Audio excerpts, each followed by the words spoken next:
Merci Madame la députée. La parole est maintenant à Madame Stéphanie Do pour La République En Marche et pour une durée de 5 minutes.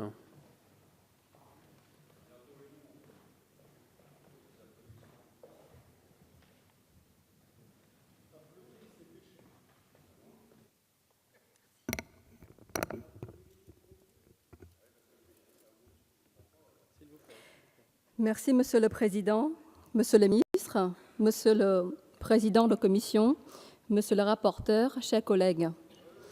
Monsieur Aubert, j'ai bien étudié votre proposition de loi et le problème évoqué est bien réel.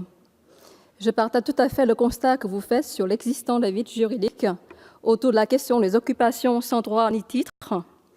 Cependant, les mesures que vous préconisez ne sont pas appropriées pour répondre aux problèmes posés. Accorder une place trop conséquente à la propriété privée, c'est risquer de le faire au détriment du droit au logement et de perturber l'existence d'un équilibre fragile. Oui, bien sûr, il faudra améliorer les dispositifs actuels, mais il faudra le faire avec mesure, avec prudence et aussi avec efficacité. En l'état actuellement des choses, l'article 38 de la loi DALO prévoit qu'en cas d'introduction et de maintien dans le domicile d'autrui, le propriétaire ou le locataire du logement occupé peut demander au préfet de mettre en demeure l'occupant de quitter les lieux. Or, dans le cas de votre proposition de loi, l'article 1 introduit la notion d'occupation sans droit ni titre d'un bien immobilier, visant à élargir la portée de l'article 38 qui ne concerne que le domicile. Mais faut-il étendre cette procédure à tous les biens immobiliers, aux bureaux, aux entrepôts, aux logements de vacances, etc. Cette extension est susceptible de fragiliser l'équilibre entre le droit de propriété et le droit au logement. Vous proposez également dans l'article 1 que le préfet puisse recourir à la force publique afin de procéder à l'évacuation forcée du logement et de supprimer la possibilité pour le propriétaire ou le locataire de s'y opposer.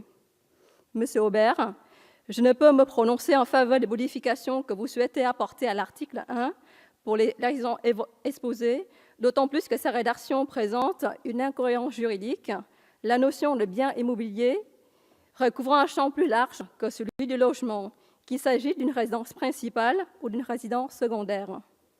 Concernant l'article 2, vous introduisez un nouvel article de la loi DALO qui prévoit que toute personne ayant fait l'objet d'une décision de justice la condamnant à une suite d'une occupation sans droit ni titre d'un bien immobilier ne peut prévaloir les dispositions prévues par la loi DALO, un peu comme si on privait pour toute sa vie de soupe populaire une personne qui a volé un pain alors qu'elle avait faim.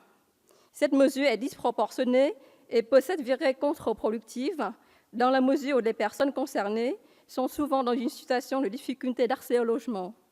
Oui, nous devons persévérer dans notre combat contre les occupations illégales, mais nous devons nous atteler en trouvant des solutions équilibrées et socialement responsables.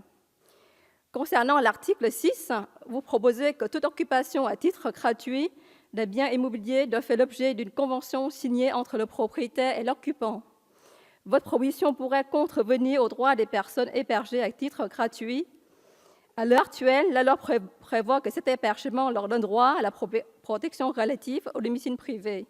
Avec votre proposition de loi, ces personnes pourront être délogées après seulement un mois de préavis, ce qui conduirait à ce qu'elles soient fortement précarisées. En conclusion, ce texte soulève plus de difficultés d'ordre constitutionnel, outre le défaut d'intelligibilité de la loi, notamment quant au champ des biens protégés. L'équilibre entre la protection du droit de propriété et le droit à un logement décent ne sont pas respectés. Monsieur Aubert, cette proposition de loi a été examinée par la Commission des affaires économiques le 12 juin dernier. Plusieurs mesures proposées dans ce texte ont fait l'objet d'amendements qui ont été repoussés dans le cadre du projet de loi Élan.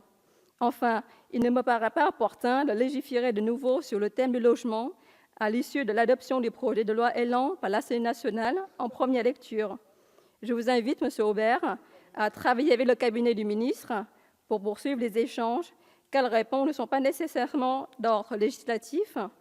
Pour ces raisons, je ne soutiens pas cette proposition de loi et vous invite, mes chers collègues, au nom du groupe de La République En Marche, à voter une motion de rejet. Merci.